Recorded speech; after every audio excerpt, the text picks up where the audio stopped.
नमस्कार, secret chip Marathi चॅनलमध्ये तुमचं खूप खूप स्वागत आहे। तर आज आपण एका सारणामध्ये तिळगुळाचे लाडू आणि तिळाची पोळी कशी करायची ते सांगणार आहे मी तुम्हाला। जर माझ्या चॅनलवरची रेसिपी जर तुम्हाला ही आवडली असेल तर माझ्या चॅनलला लाईक आणि सबस्क्राईब जरूर करा। धन्यवाद। तिळगुळ पोळी कशी करायची ते मी तुम्हाला आता दाखवणार आहे। तर सुरू करू आपण। सिक्रेट चिप मराठी चॅनलमध्ये तुमचं खूप खूप स्वागत आहे। तर आज मी तुम्हाला खरपूस अशा तिळाच्या पोळ्या कशा करायच्या ते सांगणार आहे आणि ते पण टिप्स सहित। तर सर्वात आधी मी काय घेतलेलं आहे, 3 वाटी तीळ घेतलेला आहे। तुम्ही तुमच्या घरातली कोणती वाटी घेऊ शकता। मी ह्या वाटीने घेतलेलं आहे 3 वाटी तीळ। हे तीळ 3 वाटी जर असेल ना तर 1.5 वाटी शेंगदाणा असं प्रमाण घ्यायचं। तसेच त्याच्याबरोबर गुळाचं प्रमाण सगळं मिळून किती झालेलं आहे समजा, तीळ 3 आणि 4 साडेचार जर झालेला असेल सगळं प्रमाण तर गुळ पण 4.5 वाटीच घ्यायचा। आणि जर तुम्हाला जास्त गोड लागत असेल तर तुम्ही 5 वाटी घेऊ शकता। मी 4.5च घेणार, म्हणजे ते ठीक लागतं। थोडंसं गोड, जास्तही गोड चांगलं लागत नाही, थोडंफार गोड छान लागतं। तर हे पहा, आपण अशा पद्धतीने तीळ भाजून घेऊया। तीळ कधीही गावरानच घ्यायचे, थोडीशी लाल असते ती। हायब्रिड किंवा पॉलिश केलेले तीळ घ्यायचे नाही, त्याला खमंग पोळी होत नाही। आता ही तीळ आपण चांगली टम फुगूस्तर भाजायची आहे। कढई जाड घेतलेली आहे मी, त्याच्यामुळे तीळ चांगले मस्त भाजतात।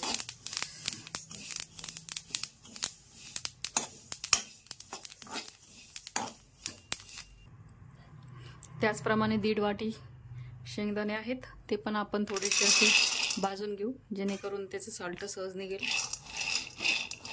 थोडंसं मीडियम गॅसवर भाजून घेऊ आपण त्यांना।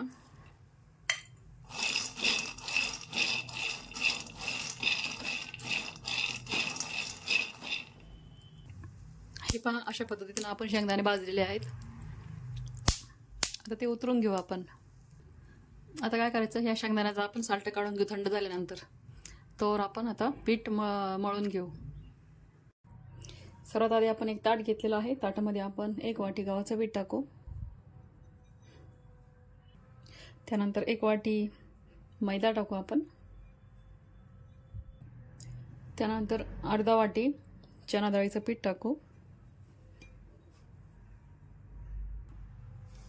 त्यानंतर थोडंसं मीठ टाकू आपण, थोडंसं। त्यानंतर काय करायचं, अर्धा वाटी मी तेल घेतलं, त्याला आपण कडकडीत गरम करून घेऊ। आणि तेलाचं मोहन आपण याच्यामध्ये टाकू। तेल चांगलं कडकडीत तापलेलं आहे। आता आपण हे या मिश्रणात टाकून देऊ। थोडासा खड्डा करू असं, त्याच्यात हे तेल टाकून देऊ।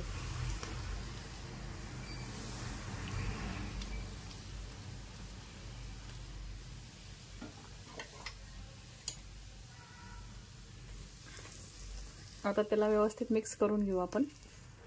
असं केल्याने काय होतं, पोळ्या खूप नरम आणि खुसखुशीत येतात आणि 8 ते 10 दिवस पण छान राहतात ह्या पोळ्या। कुठं बाहेर प्रवासासाठी कुठं जर तुम्हाला जायचं असेल तर तुम्ही या गोड पोळ्या करून घेऊन जाऊ शकता। तसेच यावर पोळीचं वरचं लेअर सुद्धा असं कडक होत नाही, नरमच राहतं ते शेवट दुसऱ्या दिवशीपर्यंत, 8 दिवसापर्यंत देखील। आता आपण तेल टाकून मग याला हे करून घेतलेलं आहे। आता आपण हाताने थोडंसं मळून घेऊ। थंड झालेलं आहे, थोडंसं गरम पण लागतं आहे, पण ठीक आहे, मळून घेऊ आपण। तुम्हाला जर हवा असेल तर तुम्ही फक्त गव्हाच्या पिठात देखील हे करू शकता, पण मैदा टाकल्यानंतर पोळी अजून छान नाही ती। त्यामुळे मी थोडासा मैदा टाकलेला आहे त्याच्यामध्ये।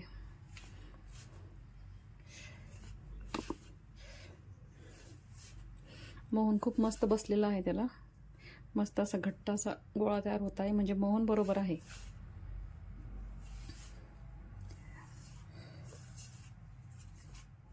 आता आपण काय करायचं, थोडं थोडं पाणी टाकून हे पीठ मळून घेऊ आपण। थोडंसं घट्टच मळायचं आहे, कारण ते सारण थोडंसं कोरडं असतं ना,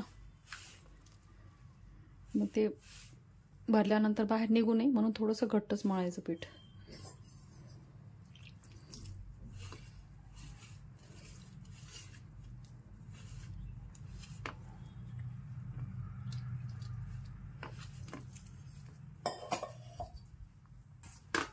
अशा पद्धतीनं हे पीठ मळून घ्यायचं.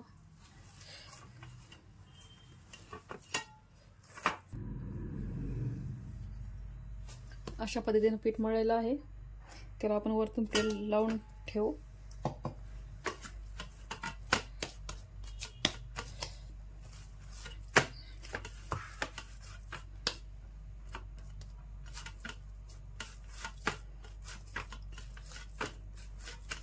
तोपर्यंत आपण तीळ आणि शेंगदाणे मिक्सरमध्ये काढून घेऊ. याला असं तेल लावून ठेवू. आता 10-15 मिनिटं रेस्ट करायला असं एक साईडला राहू देऊ आपण. आता काय करू, शेंगदाणे थंड झालेले आहेत, त्याचं आपण साल्ट काढून घेऊ. असे चोळले चाललं की साल्ट नुसतं थंड झाले का त्यानं काय होईल, पोळी थोडीशी पांढरी शुभ्र येईल, लाल लाल पोळी येणार नाही. म्हणून आपण त्याच्यावरचं साल्ट काढून घेऊ.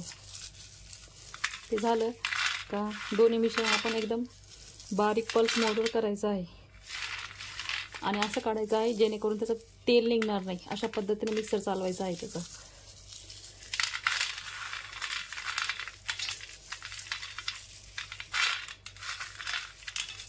आता ही दोन्ही मिश्रण 4.5 झालेलं आहे. तीळ 3 वाटी झालं आणि शेंगदाणे 1.5 वाटी, असं 4.5 झालं. म्हणजे त्याच्यामध्ये गूळ पण 4.5च जाईल. गूळ पण चिरून ठेवलेला आहे मी.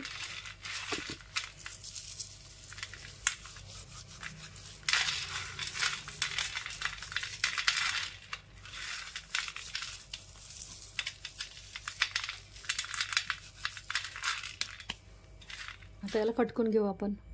हे पहा, अशा पद्धतीने शेंगदाणे पूर्ण स्वच्छ केलेले आहेत मी. आता आपण पल्स मोडवर त्याला एकदम बारीक करायचं, त्याचं तेल निघू द्यायचं नाही, हे लक्षात ठेवायचं. तर हे पहा, अशा पद्धतीनं आपण सगळं काही बारीक केलेलं आहे.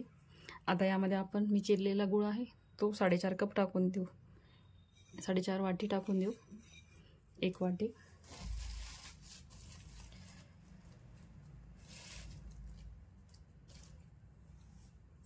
हे 2 वाटी,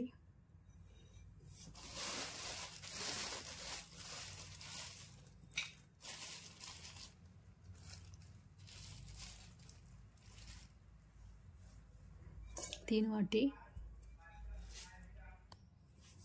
4 वाटी आणि ही अर्धी 4.5 वाटी. अशा पद्धतीनं आपण 4.5 वाटी गूळ टाकलेला आहे. आता काय करायचं, त्याला हाताने असं मिक्स करून घेऊ. पण आता हे असं तर काही मिक्स होणार नाही. तर काय करायचं, जसं हाताने होईल तसं करून घ्यायचं आणि पुन्हा एकदा थोडं थोडं मिक्सरमध्ये फिरून घ्यायचं. म्हणजे पुन्हा असं व्यवस्थित बारीक होईल, पूर्ण मिक्स होईल ते. चला, आता आपण मिक्सरमध्ये थोडं थोडं फिरून घेऊया पल्स मोडवर. हे पण अशा पद्धतीनं आपण मिक्सरमधून एकदा फिरून घेतलेलं आहे. आता इतकं छान मस्त जमा झालेलं आहे ते. याचे आपण असे छोटे छोटे लाडू करू शकतो. हे 500 लाडू तयार होतील त्याचे मस्तपैकी. त्याला वरून भाजलेले तीळ लावून टाकायचे, लाडूही तयार होतील त्याचे. आता आपण तिळाची पोळी करायला घेऊ. हे पहा, एक लाडू बांधून दाखवते मी तुम्हाला.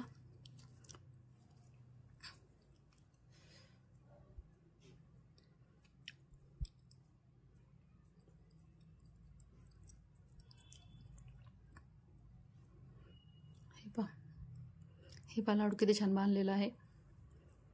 अशा पद्धतीने मी लाडू बांधून घेतलेले आहेत थोडेसे. आता याला तीळ भाजून घ्यायचे आणि वरून चिकटून द्यायचे, म्हणजे थोडंसं गार्निश होईल त्याचं मस्तपैकी. आता पोळी करायला घेऊ आपण. तर पहा, आपण आता पोळी तयार करायला सुरुवात करत आहोत.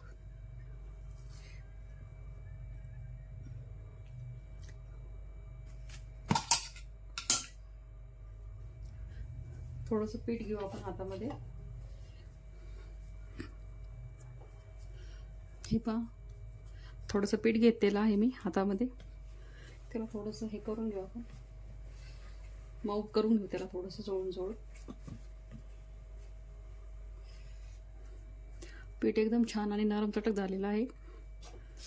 पण हे जे आपलं हे जे आहे ना ते थोडंसं कोरडं आहे. त्याला काय करायचं, थोडंसं पाण्याचा शिपकारा मारायचा आणि पिठाच्या बरोबरीने करून टाकायचं याला, आपल्याला जसं पाहिजे तसं. हे पण मी पाण्याचा थोडासा शिपकारा मारते, थोडंसं ओलं करून घेते त्याला मिश्रणाला, कारण पीठ आपलं थोडंसं मऊ झालं आणि हे थोडंसं कोरडं राहिलं. हे जर कोरडं राहिलं तर ते बाहेर येऊन जाईल सगळं सारण, म्हणून याला थोडंसं ओलं करू आपण. बिघडत नसतं हे, करून घ्यायचं सगळं जसं जमेल तसं. आणि थोडंसं पतलं झालंय माझ्याकडून, तर त्याच्यामध्ये मी थोडंसं ते सारण टाकते.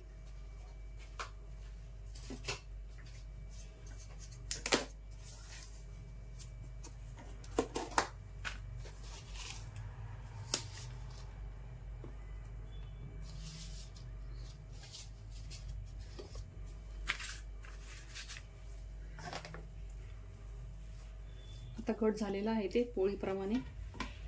आता सगळं व्यवस्थित काढून घ्यायचं.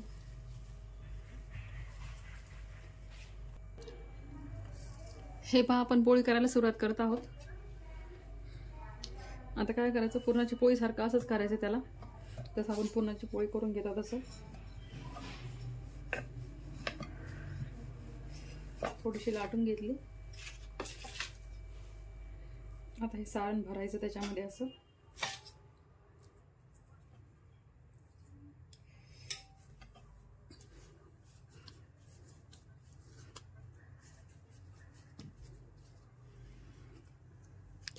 जसं पुरणाचं भरतं तसं भरायचं.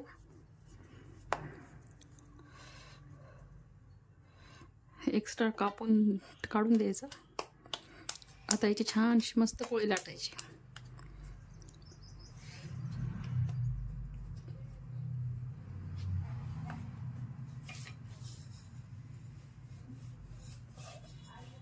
एकीकडे मी तवा ठेवलेला आहे तापायला.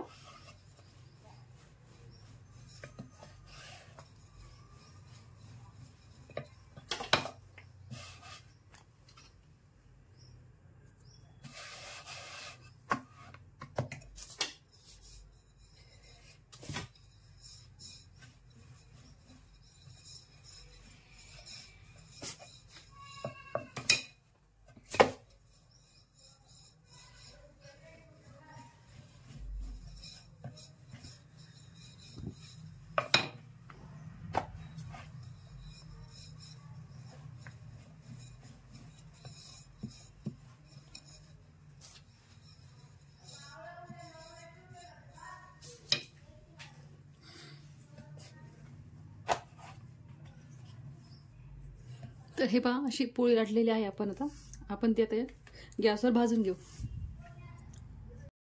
हे पहा, गॅसवर मी तवा ठेवलेला आहे आणि त्याच्यावर थोडं तूप ठेवलेलं आहे. तूप आता मस्तपैकी वितळलेलं आहे, ती इकडे बाजूला ठेवू आपण.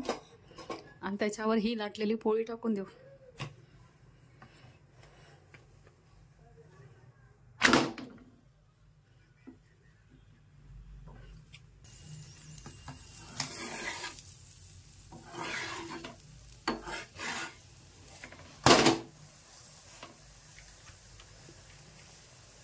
हे पहा, अशा पद्धतीनं आपली पोळी भाजती मस्तपैकी. वरून तूप लावायचं तिला, एकदम खतरा पुरणाच्या पोळी सारखं.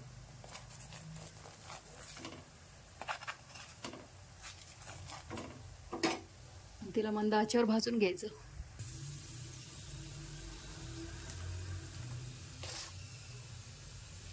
एकदम खतरा आली. हे पहा, किती छान झालेली आहे आपली पोळी, तिळपोळी. अशीच आली पाहिजे सगळ्या पोळ्या. सुरुवातीला पहिली केली तर एक दोन हे होतात, पण नंतर छान यायला लागते. टम फुगलेली आहे बघा. किती पण आपटते आहे मी तिला कोणीकडं, पण काहीच होत नाहीये.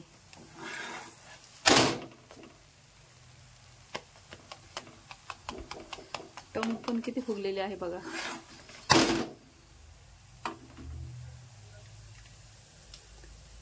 आता उतरून घेते मी तव्यावरून खाली त्यांना. तर हे पहा, अशा पद्धतीनं आपण 4 तिळपोळी केलेले आहे आणि लाडूही केलेले आहेत. म्हणजे एका सारणात आपण पुरणाची पोळी पण केली आणि लाडू पण केलेले आहेत. तर नक्की करून बघा तुम्ही अशा पद्धतीने तिळगुळ पोळी आणि त्याच्यासोबतचे लाडू. आणि आवडल्यास माझ्या चॅनलला लाईक आणि सबस्क्राईब जरूर करा. धन्यवाद.